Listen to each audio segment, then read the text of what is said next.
আমি কত রোহিঙ্গাদেরকে দেখেছি, তাদের চোখে পানি, তাদের চোখের মধ্যে শুধু পানি আর পানি।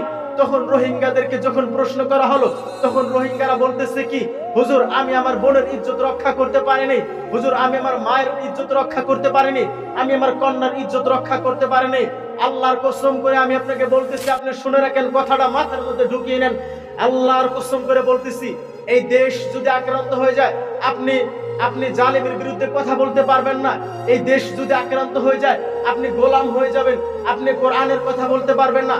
আল্লাহর কসম করে বলতেছি, এই দেশ যদি আক্রান্ত হয়ে যায়, এই দেশের প্রতি যদি অত্যাচার করা হয়, এই দেশের প্রতি যদি জুলুম করা হয়, তাহলে যারা মুসলিম রয়েছে তারা কখনো কথা বলতে পারবে না, তারা কোরআনের কথা বলতে পারবে না, তারা ইসলামের দাওয়াত দিতে পারবে না। আমি অনেক রোহিঙ্গাদেরকে দেখেছি, তারা আমাদেরকে বলেছে, হুজুর আমি আমার বোনের ইজ্জত রক্ষা করতে পারিনি, আমি আমার কন্যার ইজ্জত রক্ষা করতে পারিনি, আমি পালিয়ে এসেছি, আমি আমার ইসলামকে রক্ষা করতে পারিনি, আমি আমার ইসলামকে প্রচার করতে পারিনি।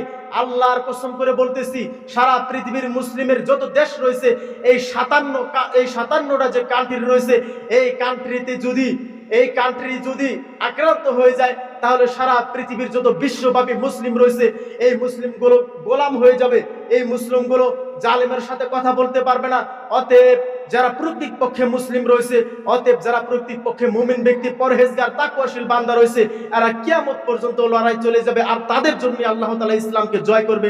আপনার আমার মতো যে ব্যক্তি ফজর নামাজ পড়ে আজকে এখানে উপস্থিত হয়েছে, ওই ব্যক্তির দ্বারা আল্লাহ তাআলা ইসলামকে কখনো জয় করবে না।